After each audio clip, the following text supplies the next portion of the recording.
Hello, my friends. Welcome to Lindy's Magpie Reads. I have so many books to tell you about. Probably won't get to say very much about each of them, but we'll see how many I get through. There are lots of things to tie books into, like it's Freedom to Read Week here in Canada, and it's the tail end of Black History Month. Middle Grade March is coming up. I haven't yet talked about the American Library Association Youth Media Awards that were announced in January. So there'll be a bit about that. I have got graphic novels, picture books, poetry, novels for adults, all kinds of books to tell you about. So before I get to those, I want to talk about the weather. I wanted to film this outside because our neighbor's plum tree is just looking gorgeous right now. And also because I wanted to remind those of you who have just experienced a big dump of snow that spring will come. Yesterday I went to Beacon Hill Park and I saw daffodils and crocuses and more than a dozen peacocks. I'm going to put a little bit of footage at the end of this video so you can enjoy if you like. I've got other birds to talk about in books. I'll get to those. And strangely, 3 of these books have imagery of drowning in tears or buckets of tears. So I'll give you a brief preview. There's Crocodile's Tears, there's A Mother's Misery, and also little Zora Neale Hurston, who is determined to fill a watering can with tears of joy so she can fill a watering can to water her mother's garden. Also, yesterday I went to a book launch at Monroe's Books for this novel, Angelique Lalonde's first novel, Variations on a Dream. And her first book was a collection of short stories, Glorious Dazzled Beings, which dazzled me. It just took my breath away. So I was pretty excited to see that she had this novel. However, the description of it having a central premise of a long-time marriage that maybe is on the rocks, that part just didn't interest me. So I thought if I go here and talk about it, maybe I'll change my mind about picking it up. Yeah, that's all it took. There's a mythology element to this. It's the myth of Ariadne and the Minotaur and the labyrinth and all that. And yeah, it's also way funnier than I had expected, at least based on the segments that she read from. So it's a fat book. I don't know when I'm going to get to it, but I am looking forward to it. And in other news, recently there was a film festival in Victoria, and one of the movies was the adaptation of H is for Hawk, which I had been wanting to see. I love that memoir so much, and I was curious, really curious to see how it would be done. All 3 showings at the film festival were sold out, so I was really glad that there was a holdover, and I did end up seeing it. And Claire Foy was, I just was amazed at her performance and her handling of the goshawk. So the basic storyline, which is, like I said, based on a true story, is that Helen's father has died, and Helen is just finding it so difficult to deal with her grief that she decides what she needs is a goshawk. And Emma Donoghue was actually the woman who adapted the screenplay, and I do really respect her writing. I think she did a great job of distilling sort of the important elements, and the cinematography, so gorgeous. The opening credits focus on the plumage of this goshawk, Mabel. Yeah, if it interests you at all, go see it. And one of the takeaways that I got from this is knowing one of the main differences between hawks and falcons, which is their method of hunting, actually. And so that had me thinking about other birds of prey like eagles and kites. Although eagles and kites are primarily scavengers more than the type of hunters that hawks and falcons are. Anyway, a while ago I read this fabulous nonfiction children's picture book about kites. It's called Bird Brothers, a Delhi story, and it's by Rina Singh with illustrations by Barkha, Lohia. It's a true story, and there is actually a documentary that is about these brothers. The documentary is called All That Breathes. I'll leave a link in the show notes. So this is all about the black kite, or the cheel, which is a bird of prey that is vital to the ecosystem in the city of Delhi in India. And these two men, Nadeem Shahzad and Mohammed Saud, are Muslim brothers who live in Delhi. And since 2010, they have nursed more than 26,000 birds back to health. They do these delicate wing repairs, they do surgery to fix broken bones, suture muscles, and reconnect tendons. And the reason so many birds have damage like this is because of the other kind of kites, kinds on strings, and it is still really popular in Delhi to use glass-coated strings on their kites, even though it's now illegal.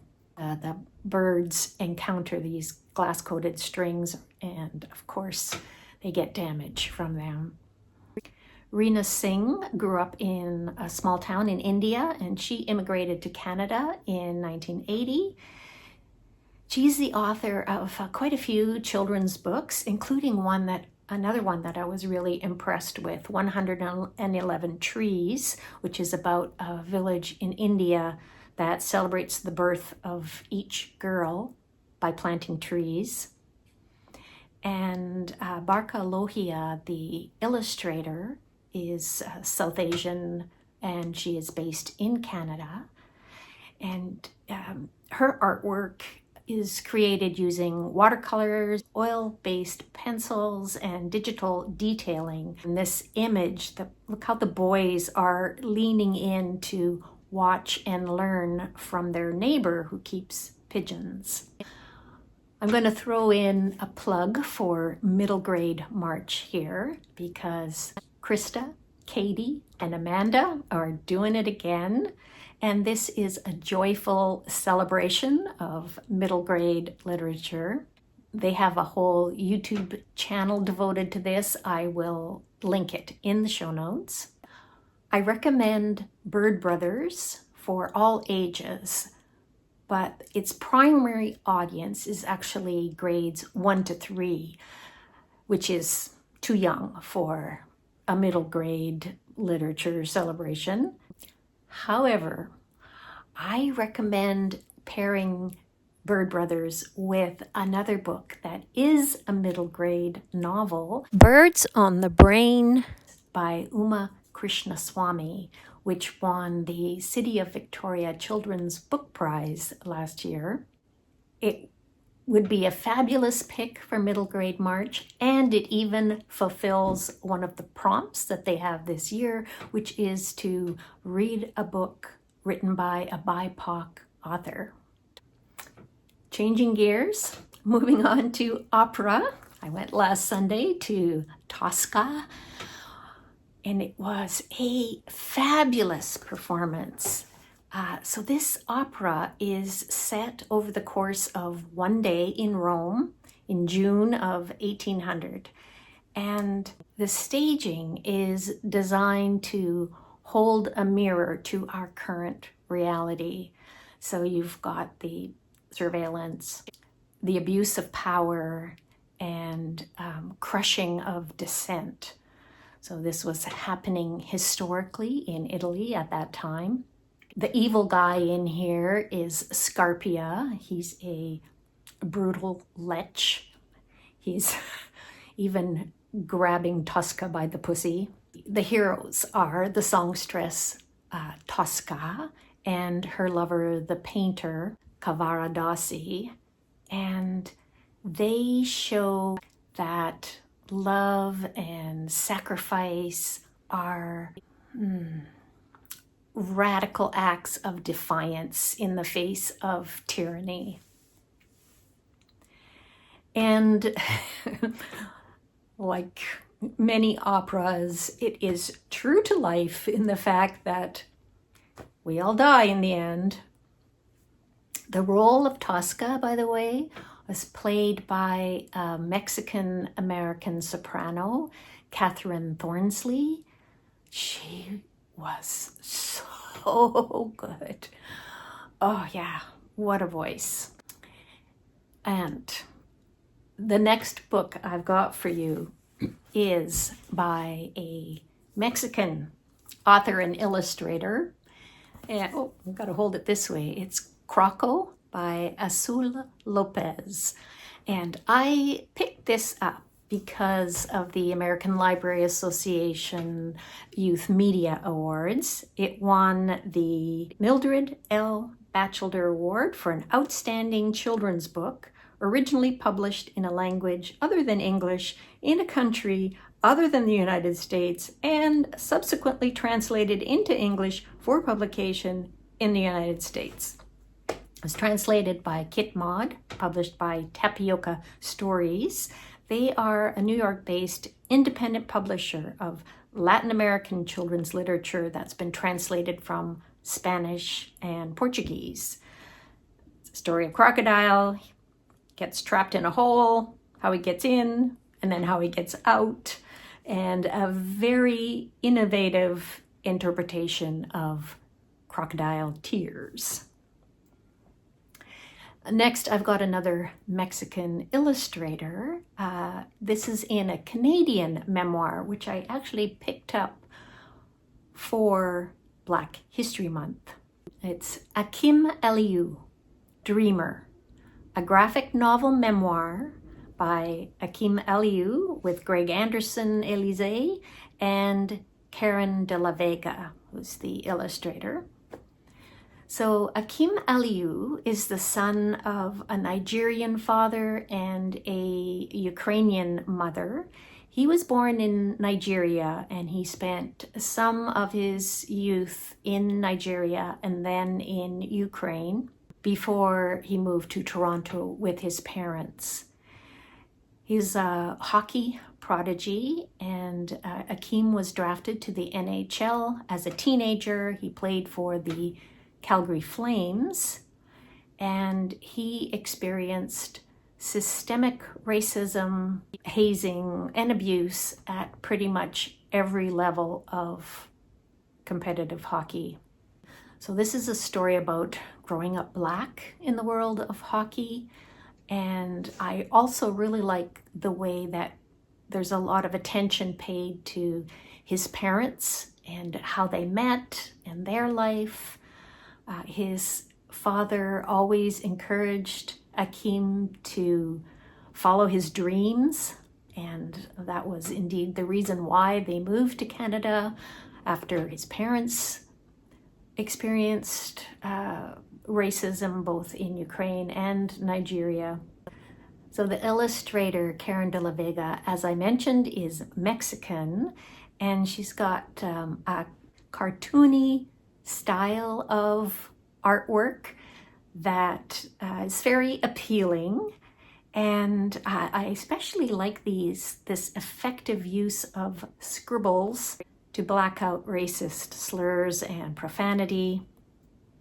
So this is another book you could pick up for middle grade March. It's suitable for ages 8 to 14, and it would fulfill the prompt, a name in the title, as well as the BIPOC author prompt. Next, I've got 2 by queer African American authors that were both on American Library Association's Alex Awards for the 10 best adult books for teen audiences this year. I read them a little while ago. Actually, both of them I listened to in audio. These Heathens by Mia McKenzie, who's a queer Black author and activist. I also read her books, The Summer We Got Free and Sky Falling. In these Heathens, Doris is 17, she's pregnant, and it's 1960 in Georgia. Where is she going to get an abortion? So a teacher takes her to Atlanta, where she meets a community of queer folks and civil rights activists, including Martin Luther King Jr. and his wife, Coretta. This is a very sex-positive story. We never learn how Doris got pregnant. Well, actually, we all know how that happens. But this is all about what's next after that act. I really loved Doris's first-person voice in this book. If you are a person like me who loves a distinctive voice, don't sleep on this one. And the other audiobook is Harriet Tubman Live in Concert by Bob the Drag Queen. And this one is read by the author, who was the winner in RuPaul's Drag Race.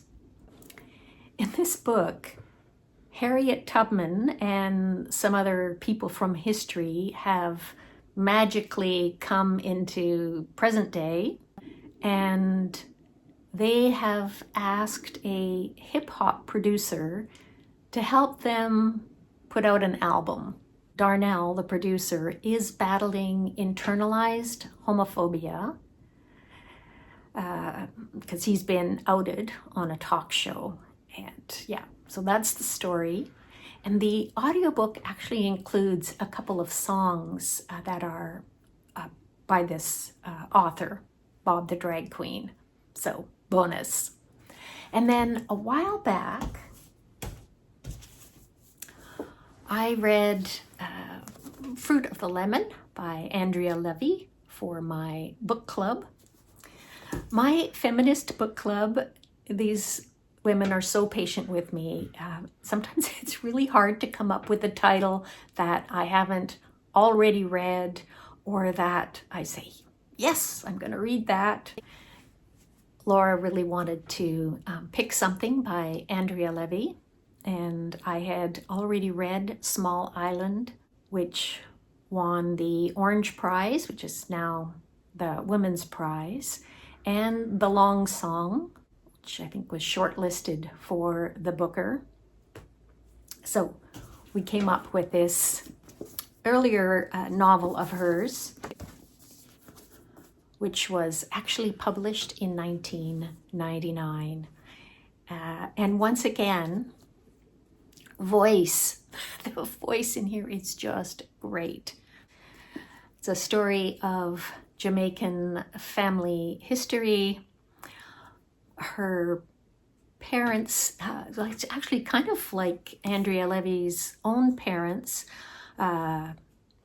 Andrea was born in 1956 in London to Jamaican parents. The author died in 2019, so did not have a long life. But in the novel, let's go back to the novel. So the Jamaican parents in the novel were so incensed at having to pay for cardboard boxes when they moved at one point that they collected cardboard boxes and were really possessive about them when their daughter wanted to use some when she had to move. And little details like that just stick in my head when I'm down in our cellar here and looking at the cardboard boxes. But they're so good, you know. Recently, my friend Sean and I had a conversation about the nonprofit independent publisher Coffee House Press in Minneapolis. I will link that conversation in the show notes. So this is one of the books that I talked about, this collection of poetry by a queer Black poet, Saeed Jones. There's a series of poems that are the title, Alive at the End of the World, returning to that theme of ongoing calamity. There's a line in the poem titled, "That's Not Snow, It's Ash," that talks about pretending that you don't smell the smoke. These are powerful poems that tap into a grief we can all recognize. I also want to talk about the cover. I was so intrigued by it. I had to find out more. The photographer is a non-binary activist, Lola Flash, and their work is actually collected in a book, The Portraits of Lola Flash. If you want to know more about this genderqueer artist, look in the show notes. And I'm currently reading another book for Black History Month, poetry by Cicely Nicholson, Crowdsource. She is Canadian, and this one uses crows and the movement of crows over the city of Vancouver as a way to tie into the Black diaspora and our interconnectedness, environmental concerns, and the lessons we can learn from crows. Still for Black History Month, there's another picture book, Small Girl Zora and the Shower of Stories. A tall tale based on the life and work of Zora Neale Hurston. This is written by Giselle Anatole and illustrated by Reza Figueroa.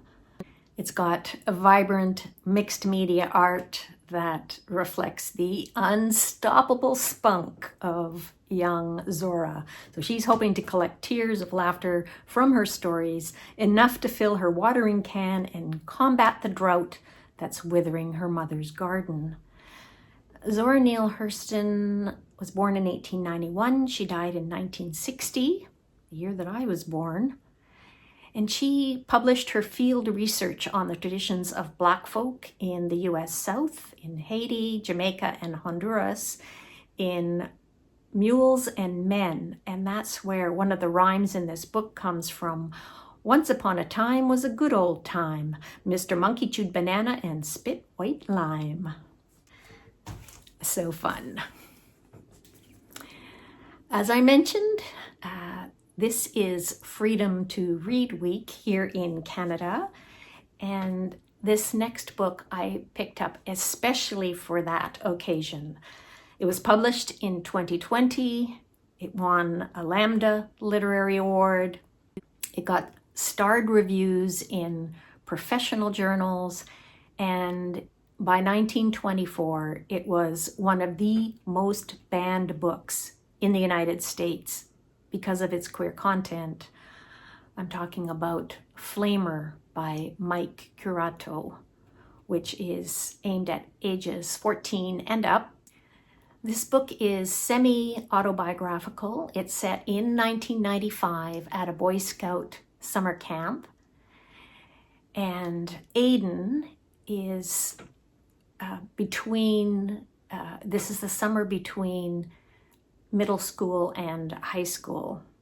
And there's all the good stuff about camp, the sitting around the campfire, singing songs, the camaraderie, the canoeing. Also, it's a respite for him from his traumatic home life, his abusive father, his very sad mother. Also, it's about the bad. Aiden is being bullied for his Asian appearance. Mike Curato is a Filipino American. And Aiden also has feminine mannerisms that he's teased about. At one point he says, "I know I'm not gay. Gay boys like other boys. I hate boys. They're mean and scary and they're always destroying something or saying something dumb or both." The character work in here is so nuanced.